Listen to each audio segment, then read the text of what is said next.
My fiancée accidentally sent me a text meant for her best friend. Just a few more days, and I'll get him to put the house in my name.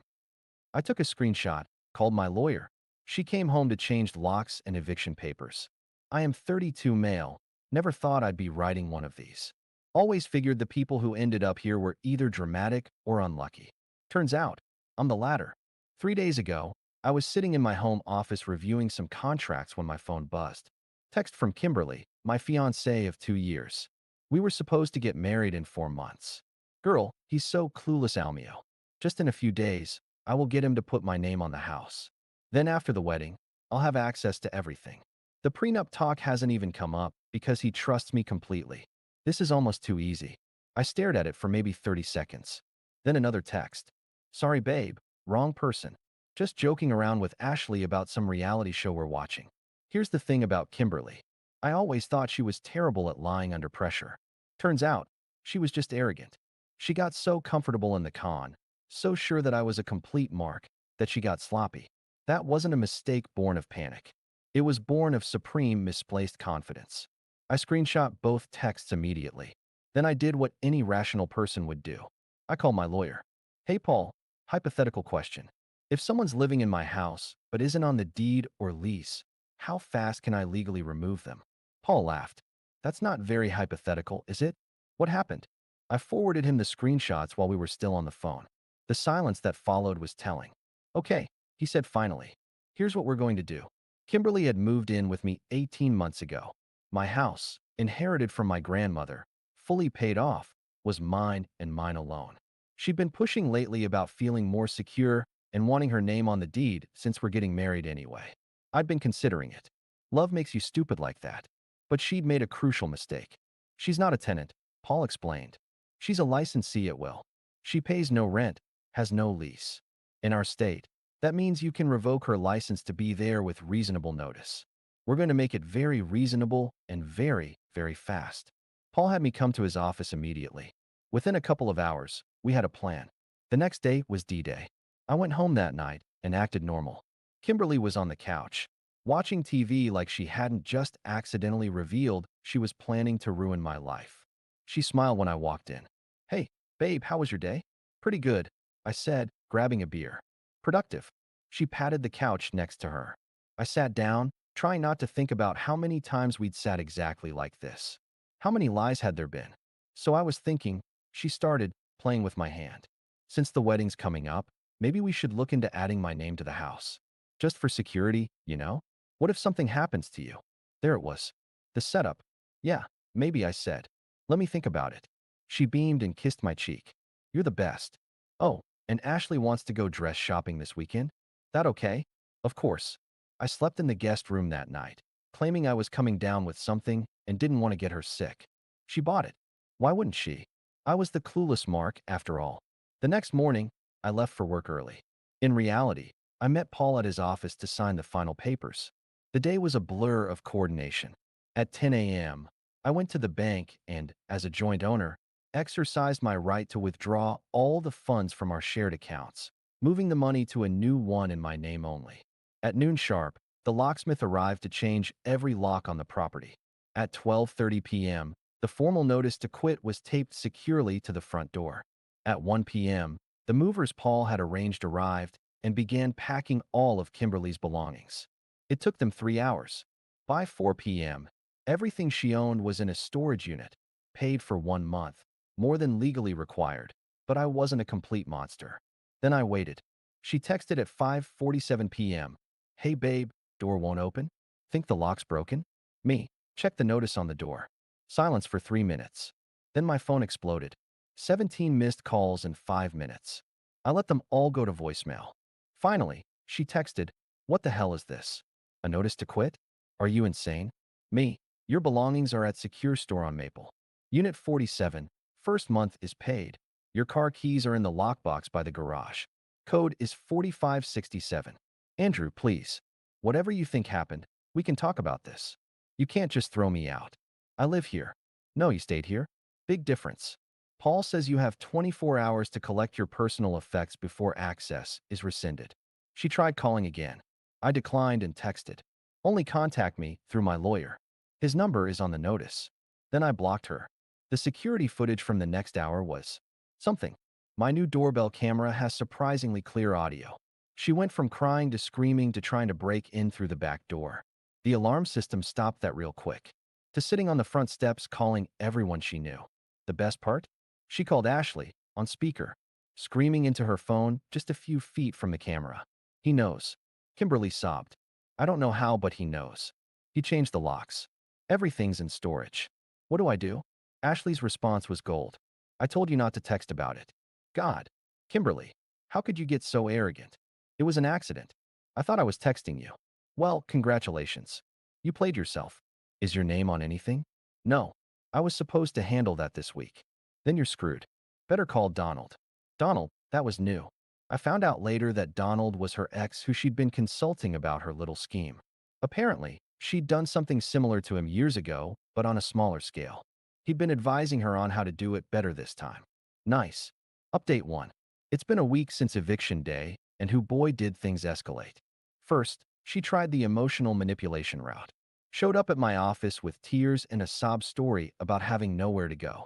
Security escorted her out. She made enough of a scene that my boss asked what was going on. I showed him the texts. He whistled low and said, "Damn, need a few days off to handle this?" Good boss. Then came the social media campaign. She posted everywhere about how I'd suddenly gone crazy and thrown her out for no reason. After 2 beautiful years together, her friends rallied behind her, calling me every name in the book. So I did something petty. I posted the screenshots. The comments section was like watching a car crash in slow motion. Half her friends immediately went silent. The other half tried to claim I'd taken it out of context or that she was obviously joking. Right? Because everyone jokes about conning their fiancé out of their house. Ashley tried damage control, posting about how I was financially abusive and had been controlling Kimberly's every move. Funny, because I'd never even met Ashley. She was always conveniently busy whenever I suggested we all hang out. But the real circus started when Kimberly's mom called me. Andrew, what's this I hear about you making my baby girl homeless? I like Dorothy. She'd always been kind to me. So I sent her the screenshots too. Long silence. Then, that doesn't sound like my Kimberly. I thought the same thing, Dorothy. She's staying with Ashley right now. Says you changed the locks while she was at work. I changed them at noon. She doesn't have a job, Dorothy. Hasn't for 8 months. What?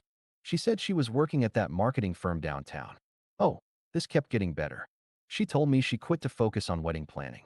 It gave her the perfect excuse to be on her laptop all day. I thought she was on Pinterest and talking to caterers. Another long pause. Andrew, she told me you were the one who wanted her to quit. That you were old-fashioned about working wives. I laughed. Couldn't help it. Dorothy, I've been asking her to look for work for months. I even offered to help with her resume. I need to go. I'm sorry, Andrew. I'm so sorry. She hung up, and I felt bad for her. Finding out your kid isn't who you thought they were. That's rough. But Kimberly wasn't done. Oh no. See, while she couldn't get into the house, she still had access to some of our wedding vendor accounts. I found out when I got an email from our venue. Hi, Mr. Peterson. We're confirming your request to change the date to next weekend and add the champagne fountain package. Your new balance is $47,000. Thanks. $47,000. She'd moved the wedding up, added every possible upgrade, and invited 200 additional guests. The catering alone was now costing more than a car. I called the venue immediately. Yeah, we can't cancel or modify without both parties' consent, the coordinator said. It's in your contract. She's no longer my fiancée. We're not getting married. I understand, but legally? What if my lawyer sends you a formal cease and desist, along with a notice of our intent to file a report for wire fraud if you process any further changes on her authority? Pause. What kind of evidence do you have? Paul sent them a package within the hour, a copy of the notice to quit, the screenshots, and a strongly worded letter. 20 minutes later, I got a call from their legal department. Turns out threatening to embroil a business in a criminal fraud case is something they take seriously. They canceled everything, refunded my deposit, and banned her from the property. But here's where it got really interesting. My phone rang at 11 p.m., unknown number. I almost didn't answer, but something told me to pick up. Don't hang up. Kimberly's voice, but different. Calm. Cold, even. Her last-ditch effort. I'm hanging up. I'll make this worth your while. That stopped me. You have 10 seconds. I know about your Bitcoin wallet. My blood went cold. I'd mentioned it once, maybe twice in passing. Had a decent amount in there from buying in early. Not retirement money, but enough to hurt if it disappeared. So, Donald's good with computers. Really good. Are you threatening me? I'm negotiating. Give me $50,000 and I disappear. You'll never hear from me again. No drama, no lawyers, no mess. Or, or things get complicated. I was recording the call, of course. Paul had advised me to record everything. Kimberly, are you seriously trying to blackmail me right now? She laughed. Actually laughed. Blackmail? No, I'm offering a clean break. Think about it. Lawyer fees, court costs, time off work, $50,000, and you're free. Counter offer. Go to hell. Your funeral, she said, and hung up. I immediately called Paul, then my bank, then the exchange where I kept my crypto. Everything got locked down tight. Two-factor authentication on everything. New passwords, the works. The next morning, I woke up to 47 login attempt notifications. She'd really tried it. The absolute balls on this woman. But she'd messed up again. See, attempting to hack someone's financial accounts? That's a federal crime. And I had her recorded threatening to do it as an act of extortion. Paul was practically giddy when I played him the recording. Andrew, my friend, she'd just handed us a gift-wrapped felony charge. We filed a police report that afternoon. The cybercrime division was very interested in our evidence. Turns out Donald wasn't as good with computers as Kimberly thought. He'd left digital fingerprints everywhere. Update 2. It's been a month now, and I thought I'd seen everything. I was wrong. The police arrested Donald 2 weeks ago. He folded like a cheap suit, immediately throwing Kimberly under the bus. Showed them text messages, emails, the works. She'd been planning this for over a year. I wasn't her first mark, just hopefully her biggest score. But that's not the craziest part. Remember when I said she was pretending to wedding plan? Well, the business she was really running was a side hustle I knew nothing about. Can you guess what kind? Romance scams. She was coaching other women on how to land wealthy men and separate them from their assets. She had a whole website, testimonials, even a course you could buy for $499 called Securing Your Future, a woman's guide to financial freedom through strategic relationships. I'm not making this up. One of her success stories reached out to me after seeing the social media drama. Emily, 29, had taken Kimberly's course and successfully convinced her boyfriend to buy her a car before he caught on. She felt so guilty she tracked me down. She was so convincing, Emily told me over coffee. Made it sound like female empowerment. You know, taking control of our financial futures. She said men had been doing it to women for centuries, so why not even the playing field? How'd that work out for you? Emily laughed bitterly. Lost the car, the boyfriend, and most of my friends when they found out. Kimberly stopped returning my calls after that. Guess I wasn't a success story anymore. Emily wasn't the only one. With her help, we found a cached version of Kimberly's website and reached out to others. I heard from 12 different women, all with similar stories. Kimberly had been running this con game for at least 3 years. But wait, it gets better. My lawyer Paul called me yesterday with news that made me actually laugh out loud. You're not going to believe this, he said. Kimberly's pregnant. I stopped laughing. What? No, we always used protection. Always. Not yours apparently. Donald's. She's about 11 weeks along. The timeline was interesting. 11 weeks ago was right around when she started pushing hard about getting her name on the house. Suddenly, the urgency made sense. She was already pregnant with another man's child and needed to secure my assets before the truth came out. How'd you find out? I asked. She's trying to use it as leverage in the criminal case, claiming she can't go to jail because she's carrying a child. Her lawyers submitted medical documents to the court. Is Donald standing by her? Paul snorted. Donald's in federal custody, looking at 5 to 10 years for the cyber crimes. He's not standing by anyone. The prosecutor called me the next day. They were offering Kimberly a plea deal. The extortion charge was serious, but they wanted Donald more. They offered to reduce her charges if she cooperated and accepted a deal. 2 years probation, and she had to shut down her business immediately. If she violated probation, she'd serve 3 years. Why so lenient? I asked. First offense on record. She's pregnant, and honestly, Donald's the bigger fish. Her testimony helps nail him. I wasn't happy, but Paul explained we had another option. As part of the plea to avoid a separate and costly civil trial for the extortion attempt, Her lawyer agreed to a settlement. She would pay me $50,000 for damages covering my legal fees and severe emotional distress. Plus, she had to return the engagement ring. Kimberly took the deal, had to stand up in court and admit to everything. The judge made her read out loud from her own website about strategic relationship planning. You could see her die inside with every word. The absolute peak moment when she had to list her assets for the settlement. Turns out she had about $73,000 saved from her coaching business, plus another $15,000 from selling gifts I'd given her. The judge ordered the settlement paid from those funds, returned the ring, and fined her another $20,000. She looked at me across the courtroom when the judgment was read. For the first time since this all started, she looked defeated. Not angry, not scheming, just empty. Her mom Dorothy was there too. She'd aged 10 years in a month. Caught my eye and mouthed I'm sorry before leading Kimberly out. Update 3. It's been 3 months since everything went down. Figured I'd give you all one last update since you've been following this circus. Kimberly's living with her mom now. The pregnancy is progressing, and from what I hear, she's actually working a real job, retail at a department store. Her coaching website is gone, court ordered. She paid the settlement in full, which wiped out everything she had. Donald got 7 years. Turns out this wasn't his first federal offense, which didn't help his case. Kimberly's baby will be in elementary school before Dad gets out. Ashley disappeared completely, deleted all her social media, changed her number. Emily told me she heard Ashley moved to another state to start fresh. Good riddance. As for me, I'm doing okay. Not great, not terrible, just okay. I sold the ring and donated the money to a women's shelter. Felt like the right thing to do. The house feels empty sometimes, but I'm slowly making it mine again. Replaced all the furniture she'd picked out, repainted the walls, even got a dog. Named him Paul after my lawyer, who thinks it's hilarious. Dating? Not yet. Trust issues are real and therapy's helping, but it's a process.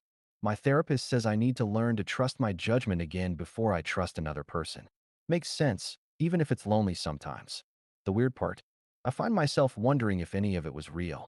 Were there moments when she actually cared? Or was every kiss, every I love you, every laugh just part of the con? I'll never know, and maybe that's for the best. Her mom still texts me sometimes, maybe once a month. They're not conversations, just short, painful apologies. I hope your healing was the last one. I never reply. What is there to say? It's not her fault her daughter turned out to be a professional con artist. The funniest part of this whole mess? That group of women who took Kimberly's course? We have a group chat. We call ourselves Kimberly Survivors and meet for drinks once a month. It's actually been therapeutic, comparing notes and realizing how similar her tactics were with everyone. Emily and I have become pretty. She's dating again. She's a social worker who thinks the whole story is insane, but loves her anyway. Another woman, Donna, started a legitimate financial planning business for women. She jokes that Kimberly taught her what not to do. Last week, one of them asked me, "Do you regret posting those screenshots? Making it all public?" I thought about it. No, because if I hadn't, she'd be doing this to someone else right now. Maybe your sister or daughter or friend. These people rely on silence and shame to keep operating. Everyone nodded. We all knew the cost of staying quiet.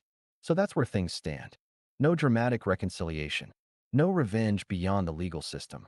No neat bow to wrap it all up. Just a bunch of people picking up pieces and moving forward. To anyone reading this who's been through something similar, you're not stupid for trusting someone. They're terrible for violating that trust. Document everything. Get a good lawyer. And remember that the best revenge is just living a better life without them. And always, always, trust your gut when something feels off. Because it usually is. Oh, and one last thing.